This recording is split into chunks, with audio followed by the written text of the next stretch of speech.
Hi, ladies and gentlemen. This is Cliff Kincaid, president of America's Survival, Inc. Thanks for tuning in to another edition of America's Survival TV.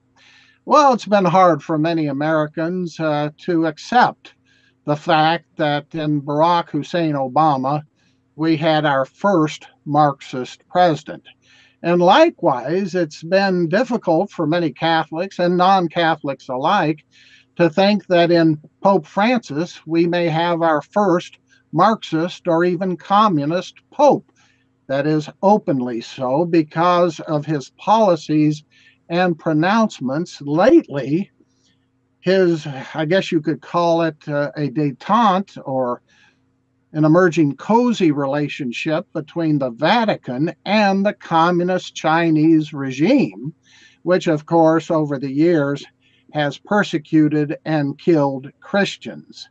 And yet this is what we see developing between Beijing and Rome. To talk about this very serious and ominous subject and what it says about the future of humanity, we have on the line our special guest on America's Survival TV, the author and writer George Neumeyer, who's written this amazing book. We've talked to him before, The Political Pope, about Pope Francis. The subtitle is How Pope Francis is Delighting the Liberal Left and Abandoning Conservatives.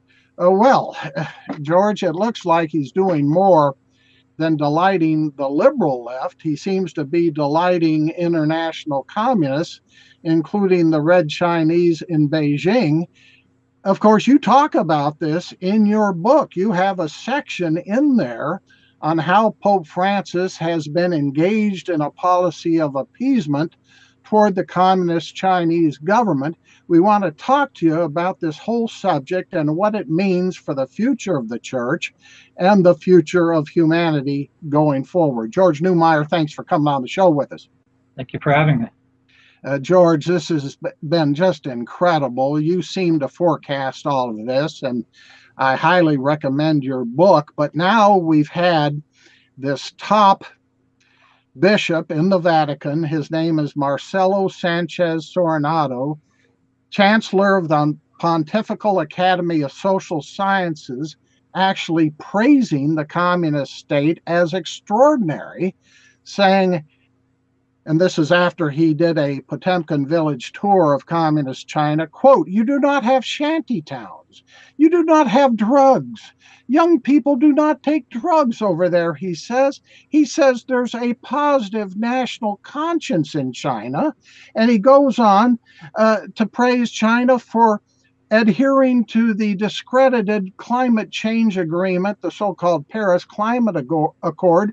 And he says about Beijing, the communist Chinese dictatorship, in that it is assuming a moral leadership that others have abandoned. Well, that sounds like a clear dig at the Trump administration here in the United States, which of course has pulled us out of Obama's and China's Paris Climate Accord.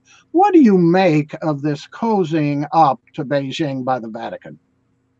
Well, it was a long time coming. Anybody who's been paying close attention to this pontificate could have anticipated these most recent developments in communist China, because Pope Francis has been making overtures to communists across the world, from Havana, Cuba, to Beijing, China, to the communist regime in Bolivia. Raul Castro came to the Vatican as an honored guest of this Pope. There are innumerable examples of how this pontificate has bent over backwards to accommodate communists and to put a benign spin on what they're doing throughout the world. And so this is really just the culmination of a pontificate that has been characterized by extreme sympathies for communism. Now, George, when we look at who Pope Francis is, we know he came from Argentina. And I said at the beginning in introducing this show that there are still many Americans who can't accept the fact that in Barack Hussein Obama, we had our first Marxist president. Of course, we've done 2 books on that whole subject, Comrade Obama Unmasked and Red Star Rising. Would you, as the author of this book, The Political Pope, about Francis, go so far as to say that in Pope Francis we have a Marxist or communist pope? And if you would say that, how is that compatible with Christianity? Well, I think it's, it's unmistakable this pontificate's sympathies for communism. Whether or not the Pope and the people around him are full-blown communists who subscribe to the, atheism of Karl Marx, that's beyond my, that perhaps is a bridge too far. Maybe we don't have enough evidence to assert that, but we can certainly say that they have a very benign view of communism, and that they, this Pope has made comments such as, the communists have stolen our flag, which, to his predecessors would have been an incomprehensible statement to make, given the persecuting role that communism has played in history against Christians. And so to be casting communism in such a sympathetic light is completely foreign to the traditions of the church. The church has been traditionally the church has been the foremost adversary of communism, and it has not made excuses for communism. But this pontificate seems to be making excuses for communism all the time. And when Rush Limbaugh at the very beginning of this pontificate, he said, "Oh, we have a pope who sounds like a communist." Pope Francis was asked about that comment by Limbaugh, and the Pope's response was, "Well, I take that as a compliment. If he thinks that I sound like a communist, well, I kind of take that as a compliment because I know a lot of communists and they're good people." And so it's kind of funny how he's, instead of running away from the label, he seems in some ways to be embracing it, or at least to be, he wants to find a kind of, perhaps he wants to find a kind of middle ground between atheistic communism and Catholicism. Maybe that's what he's trying to do in his own mind. But his predecessors would look at that and say that that's, they'd find that very baffling. Because one of those predecessors being Pope John Paul II, who was a staunch anti-communist from Poland, and who worked with President Reagan to try to bring down the communist empire.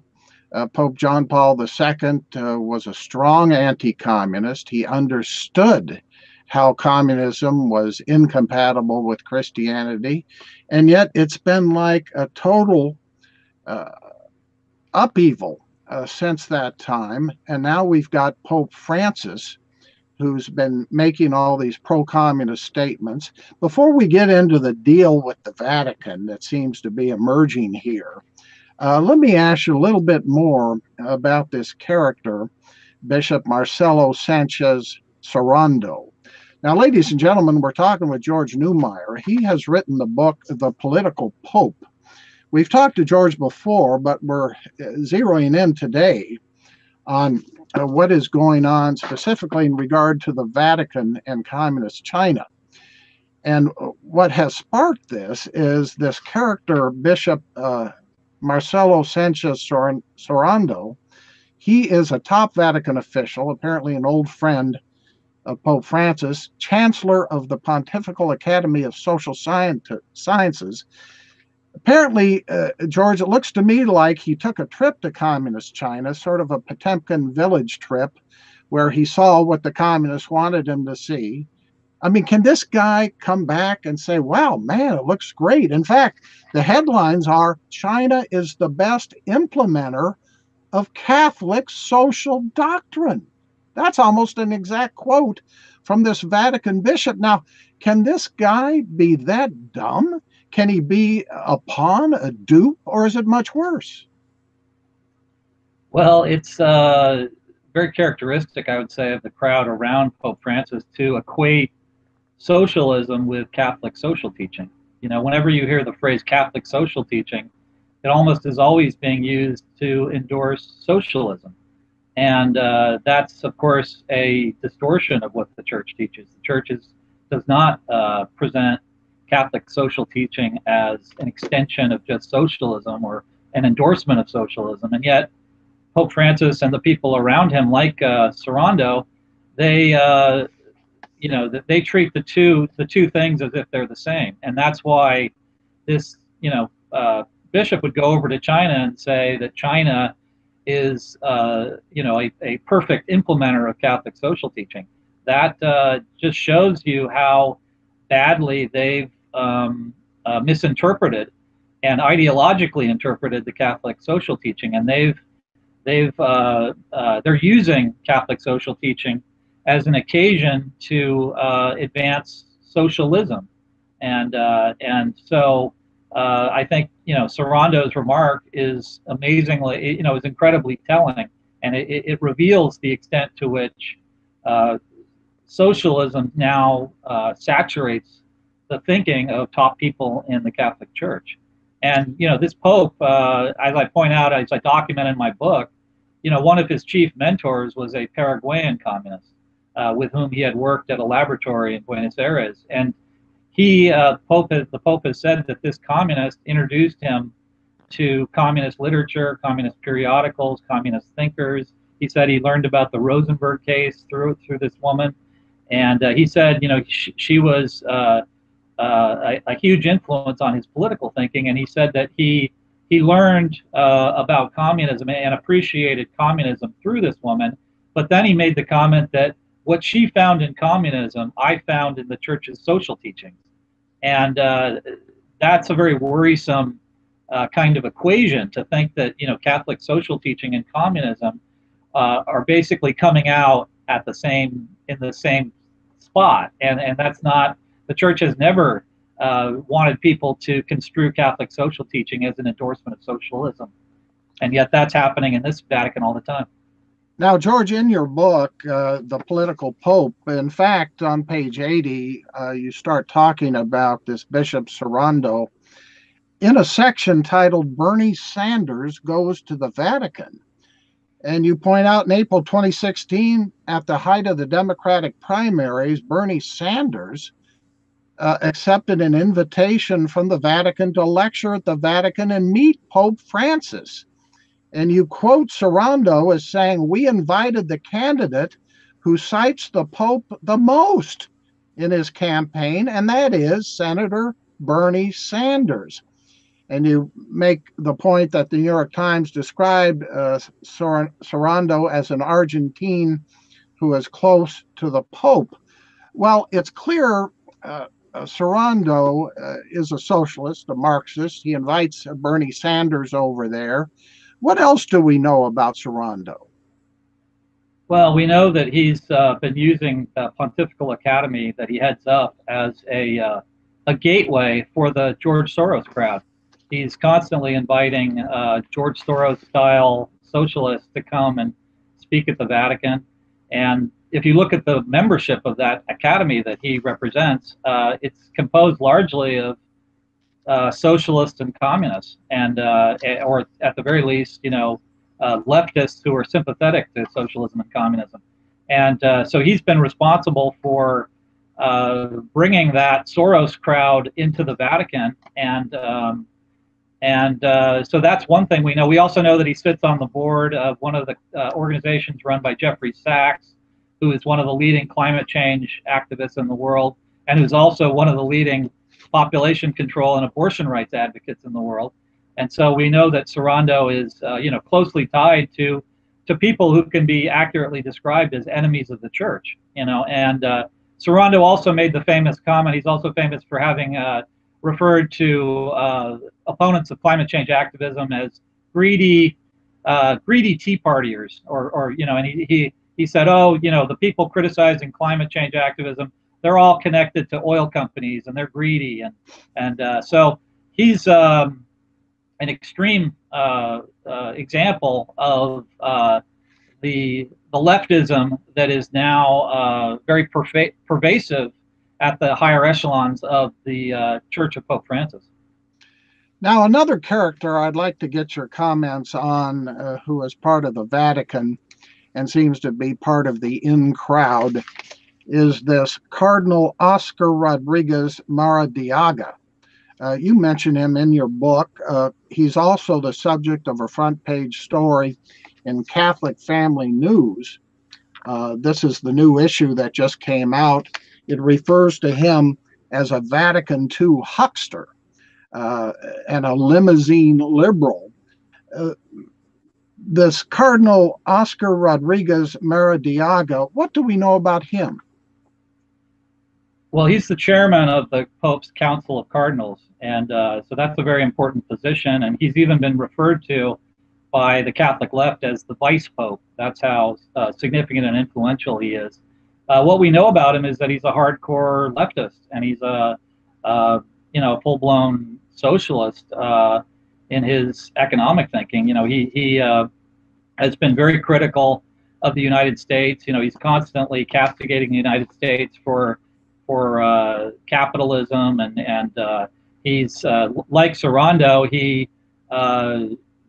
always is defaming climate change activist opponents as pawns of the oil companies and pawns of evil capitalists. And so he's an official who harbors, I would say, very intense anti-capitalist prejudices and very strong anti-American prejudices. He's from Honduras, and so much of the rhetoric that you hear coming from Maradiaga is the kind of anti-American propaganda that was very characteristic of the Cold War period in Latin America, when Latin American countries were attacking the United States all the time as a wicked power in the Cold War.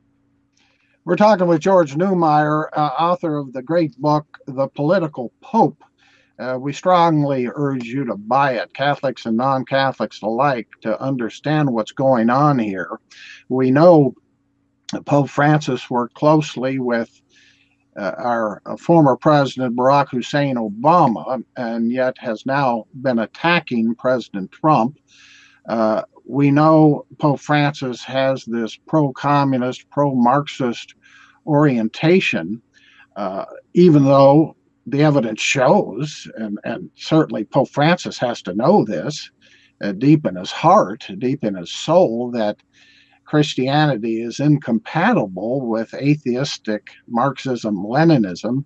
Nevertheless, we see all of this material, all of these pronouncements coming out of the Vatican, George, and then on top of it, we see developing, and this is providing the context for what was said recently by this Catholic Bishop Marcelo Sanchez Sorando in praising Communist China, a deal emerging between the Vatican and the atheistic communist regime in Beijing. Give us, if you would, the background to why this is a controversy and what's at stake. Well, with respect to the Pope's capitulation to the communists in Beijing, what's at stake is the integrity of the Catholic Church in China. That if the Pope does, in fact, reach a kind of power-sharing agreement with the communists in Beijing, the Church in China, the Catholic Church in China, will, for all intents and purposes, become a propaganda front for the communists, and it will no longer be have the autonomy necessary to preach the gospel faithfully and to lead souls in China to Christ without interference from the state. It'll in effect become an extension of the state. That's the upshot of this agreement, and that's why the communists in Beijing are fighting so hard for it. Is they know that Christianity could spread like wildfire in China if the church had the freedom to do so. So it's trying to prevent that from happening, and the way to do that is to make sure that they have control over the selection of bishops, and so that they can ensure that all the bishops will operate like stooges for the Communist Party in Beijing. So a deal is being worked out whereby the Vatican will agree to the Communist Chinese government picking, in effect, the leaders of the Catholic Church in China, and presumably then the regime will be able to direct the quote believers into certain areas of activity that won't be a threat to the regime. And this is, I understand, what's at stake. You have what's called the underground church of Christians who do not recognize Beijing, who do not recognize the authority of the communist government. But then you have something that's been set up with the connivance of the communist regime, and that is the so-called patriotic church. And this is the one that Pope Francis seems to be giving some recognition to, that he's going to allow the communists to pick the leaders of the church, and he's going to go along with this scheme. Is that it? Well, we've already seen that this Pope has been rewarding the Chinese Patriotic Association bishops and punishing the underground bishops. You know, there were two, I believe already two Chinese Patriotic Association bishops have been promoted, while a number of underground bishops have been told to retire. And I think that's already in the works. And the expectation is that that policy will be amplified, and more Chinese underground bishops will be told to disappear and to get out of the way, so that the Chinese Patriotic Association bishops can assume more leadership roles in the church. And so, yeah, it's impossible to interpret this as anything but a punishment of those who were the most loyal to the church, while rewarding those people who were the least loyal to the church and who were the most inclined to serve as propagandists and stooges for the communists in Beijing. And we don't know, you know, I think a deal has not yet been finalized, but it appears that the Vatican is on the cusp of endorsing or ratifying a power sharing agreement with the communists, which would in effect give them the first shot at selecting bishops, and then it would just it would accord the Pope a kind of veto power over the bishops selected by the communists. But that really is a very unseemly arrangement at the very least, and it's also, you know, it seems like a repudiation of the way in which Jesus Christ established his church. You know, Christ did not expect his church to be entering into power sharing agreements with oppressive states, and yet that seems to be what's on the verge of happening in China. And on the cusp of the finalization of this unholy agreement between the Chinese government and the Vatican, we have the evidence of this Bishop Sorondo having gone on a tour, a guided tour of Communist China, coming back, singing the praises of the Communist Chinese, saying they are the best implementers of Catholic social doctrine. It looks like what he said is designed to pave the way for this agreement. And what will be the result of this? It'll be a more compliant church, more willing to do what the communist authorities want. But inevitably, this is my view, George, any true Christians who want to retain their independence from the communist atheist regime will be subjected to more persecution, probably torture, and even death. Is that how you see it? Yeah, I think the Catholics in China who want to live according to the gospel without interference from the state, you know, those Catholics are going to be even more marginalized than they already are.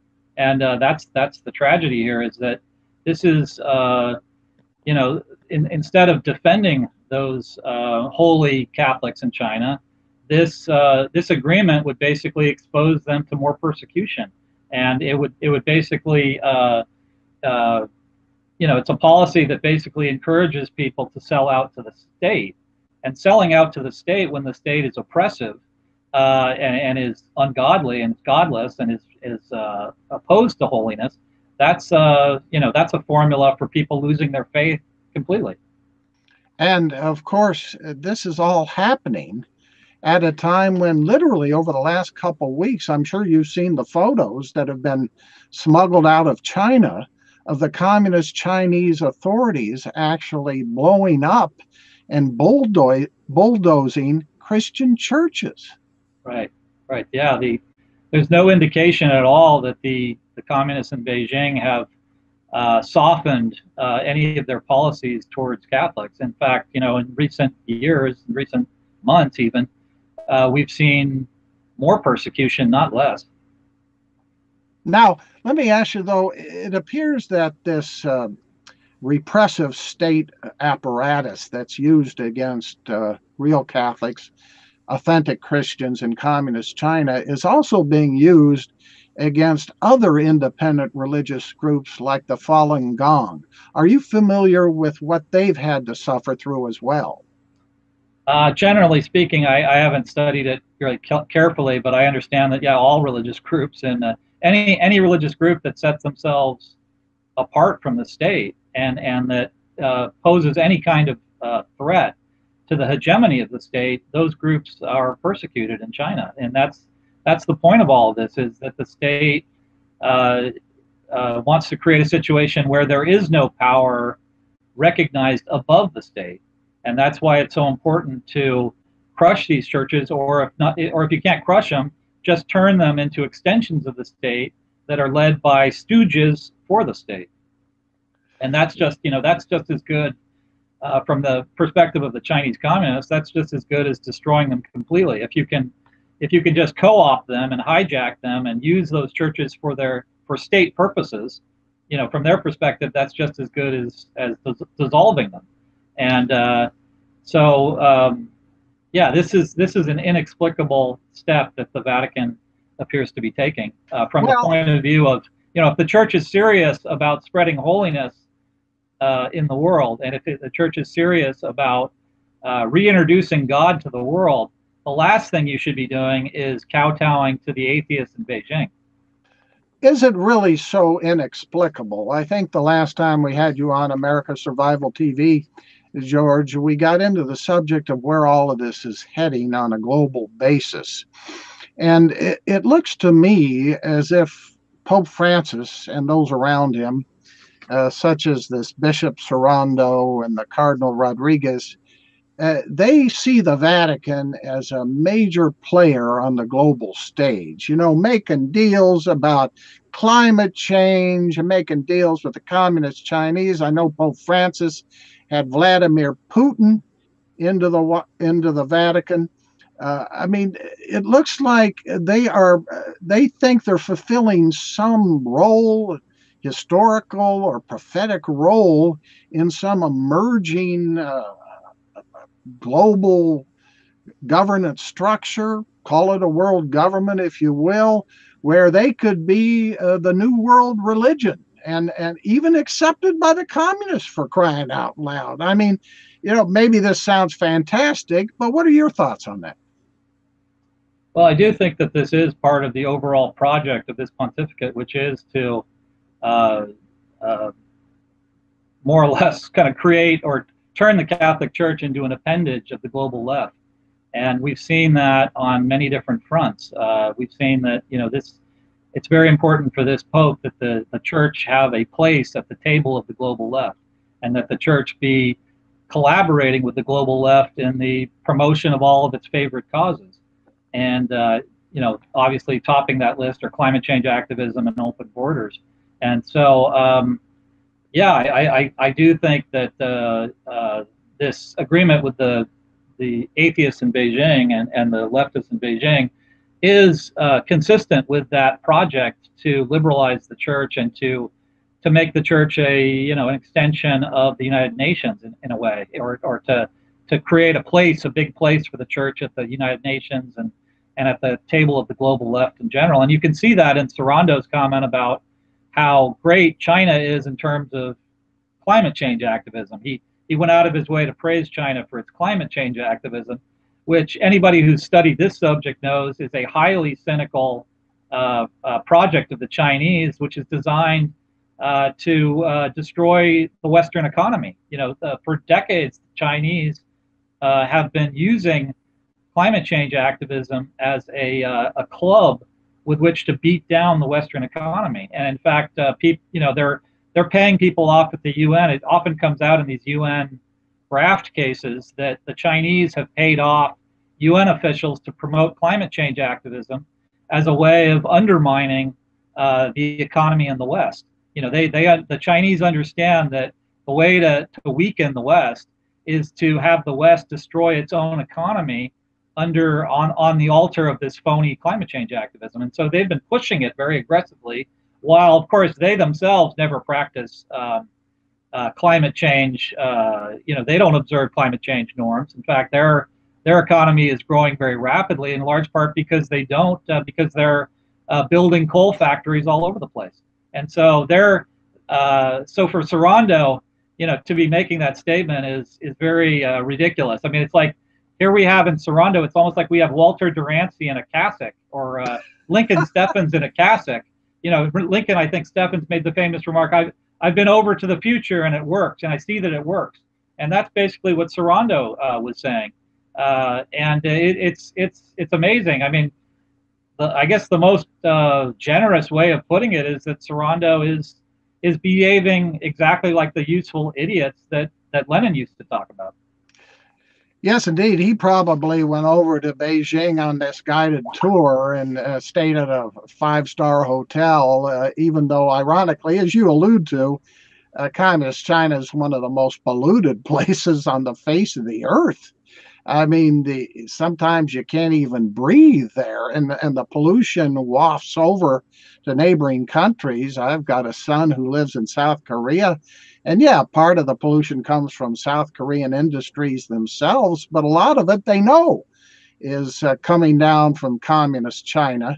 But of course, as you suggest, George, it's a scheme under which Obama and the Chinese worked together for this Paris Climate Agreement to deindustrialize the United States, hurt our workers, hurt our economy, and meanwhile send billions, tens of billions of dollars to the rest of the world, because we are the ultimate capitalist power and we have to suffer for taking out too many natural resources. We know this is a scam. We know it's a scheme. Let's finish up, though, George, by talking about where American Catholics are in this whole thing. I strongly recommend them to buy your book, The Political Pope. We've talked about the fact in the past that the Catholics were bamboozled here by Barack Hussein Obama. They voted for him twice, but they woke up. They woke up and they voted for Trump over Hillary Clinton. They voted against what Pope Francis represents. Is there an awakening here within the American Catholic Church about what's going on in the Vatican?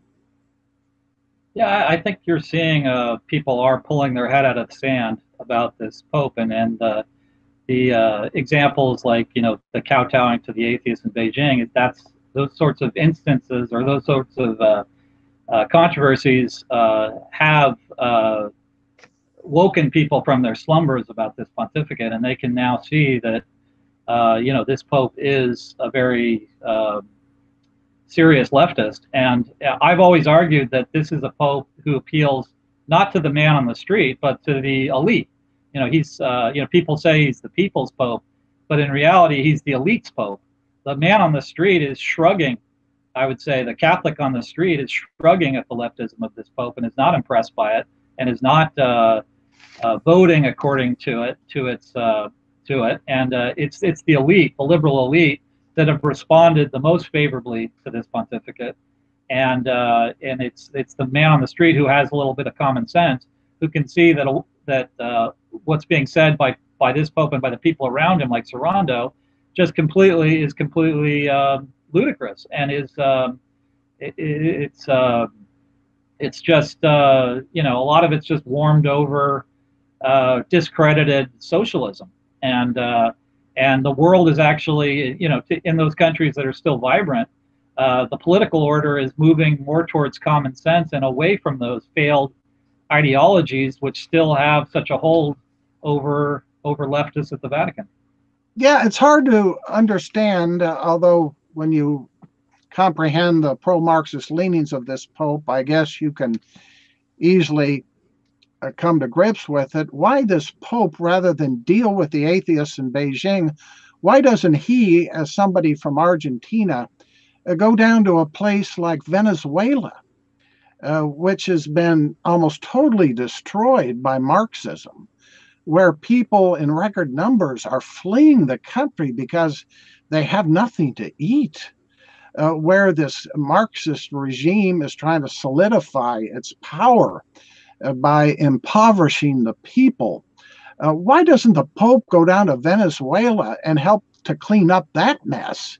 Instead, he's on the global stage at the UN, making a deal with Beijing. It's so unseemly, and yes, I would say unholy.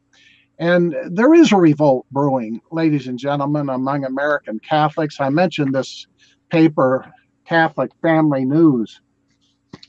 I suggest you go to their website. I've interviewed their editor, Matt Gaspers, on my show. There's a lot of American Catholics who are actively, let's use the term, George, resisting. They're part of the resistance, not against Donald Trump, but the resistance against Pope Francis. And what I've done, I recommend people not contribute anything in the collection plate to the Catholic bureaucracies in Washington or Rome. Keep your money at home. Keep your money locally for the local poor. Don't subsidize this arm of the global left, as you put it, George. And finally, let me ask you about the reception of your book. I know it's been slow in some quarters, even among some conservative media. Has it picked up? Well, here and there, I see people noting that a lot of what I said in my book has been vindicated by recent events, and so it's hard to gauge these things, but I think I think people who tried to dismiss me as an alarmist and tried to say that I was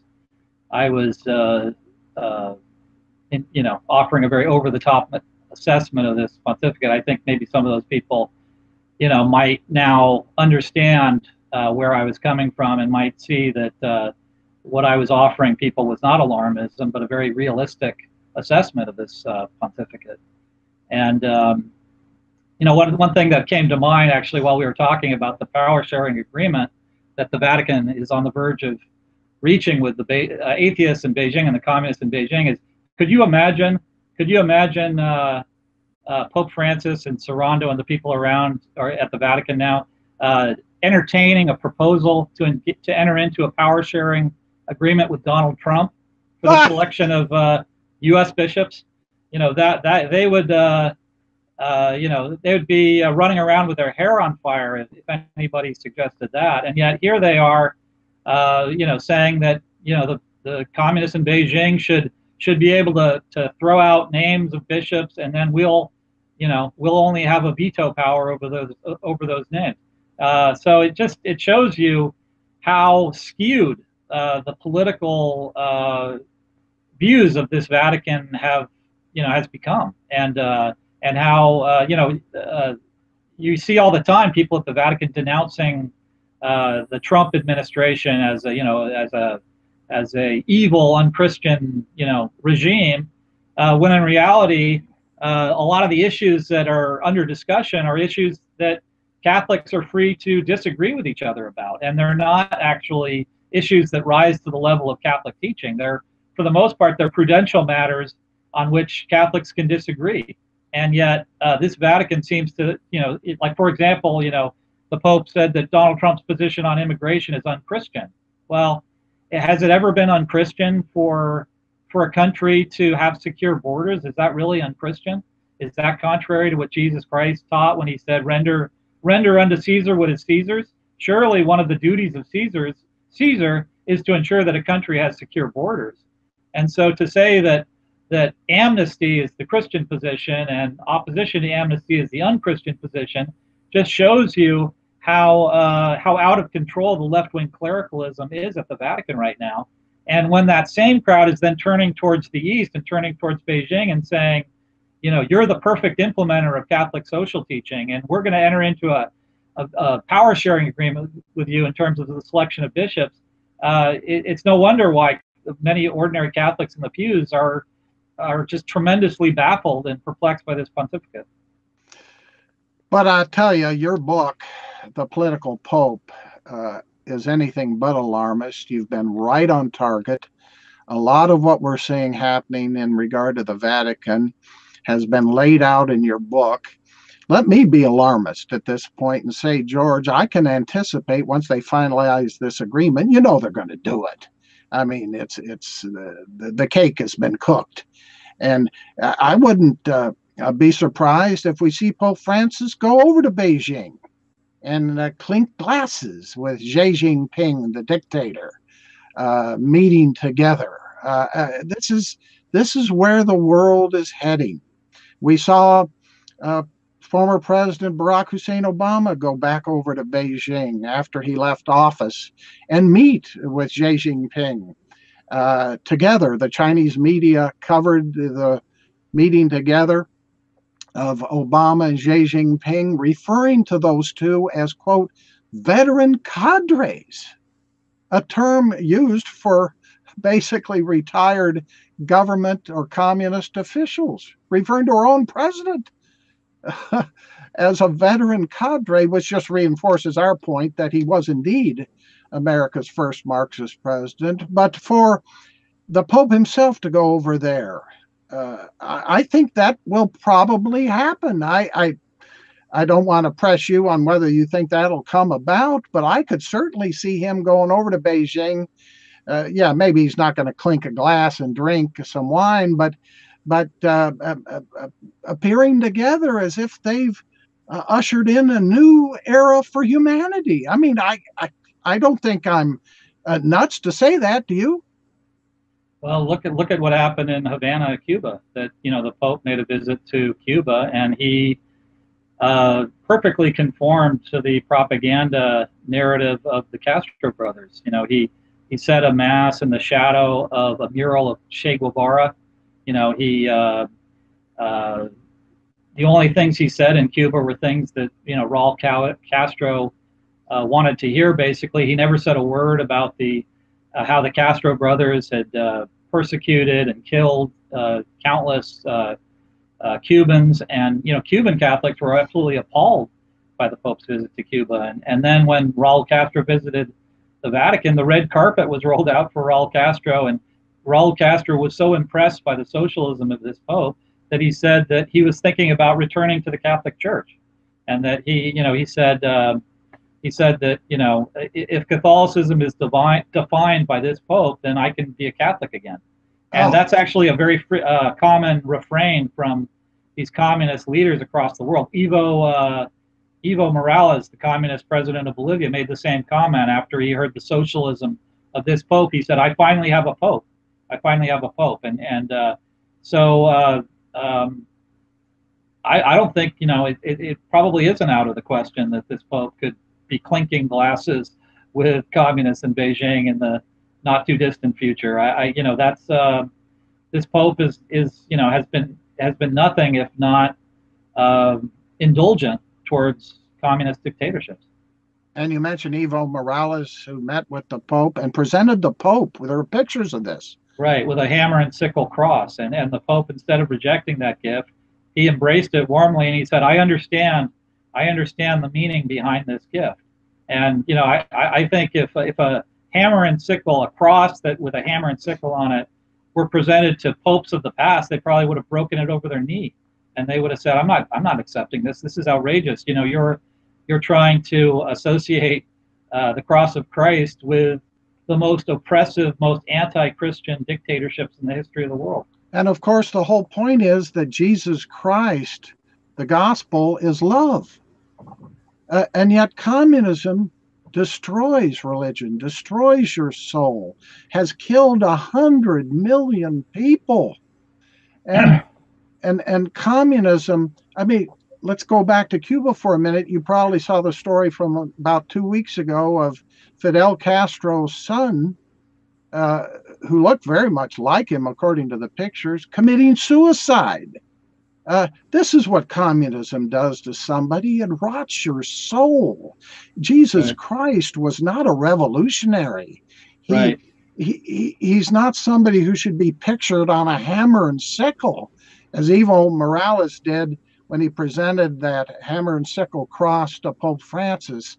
Pope Francis, as you say, George, should have rejected it outright and said, this is not the Jesus Christ of the Bible. And yet he accepted it and thanked him for it. What a shame this is happening to a religion that. And there's also an enormous contradiction in the Pope is always denouncing materialism in the West and saying that Westerners are too materialistic. And yet here he is indulging dictatorships that say that the only thing that exists is the material. I mean, that's what communism says. The communism says there's nothing above the material. Right. And so communism is the extreme manifestation of materialism. It holds out a view of life that says the only thing that matters is the material, and that the only function of government is to make sure that matter, that material, is redistributed equally. And so the church has always viewed that philosophy, that political philosophy, as completely unchristian, as a very soulless, very godless kind of way of approaching reality, and that in fact, the material is ordered to the spiritual, and that the use of material things should always be undertaken in light of the higher spiritual order of things. And that view is still, while not perfectly represented in the West, is still at least entertained in the West. Whereas in a country like China, if you hold that sort of view, you're driven out of the public square and you're persecuted.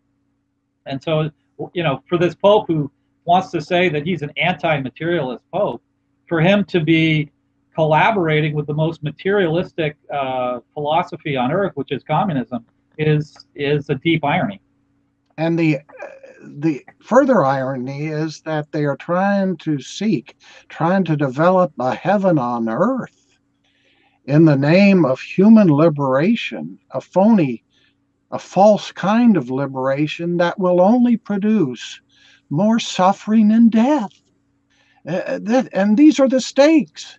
These are the stakes not only for the United States, but the world, because communism, any deal with the devil, any deal with communism will result in more tyranny, more people, perhaps millions more dead, because of what the Vatican is actively pursuing, when they should be standing up for the Jesus Christ of the Bible and religious freedom and liberty.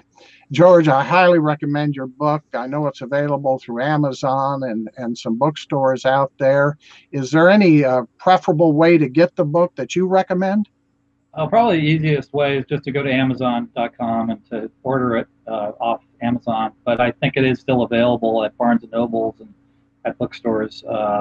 But yeah, certainly Amazon is probably the easiest way of doing it.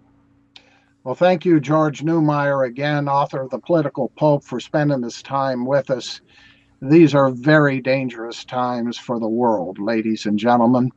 And Catholic or non-Catholic, get this book, understand what's happening, because the Pope, whether you like him or not, is a major global power player on the verge of making a dirty deal with the communists in Beijing. Again, George, thanks so much for coming on the show. Good luck to you. Thank you very much for having me. And ladies and gentlemen, thank you for tuning in to another edition of America's Survival TV.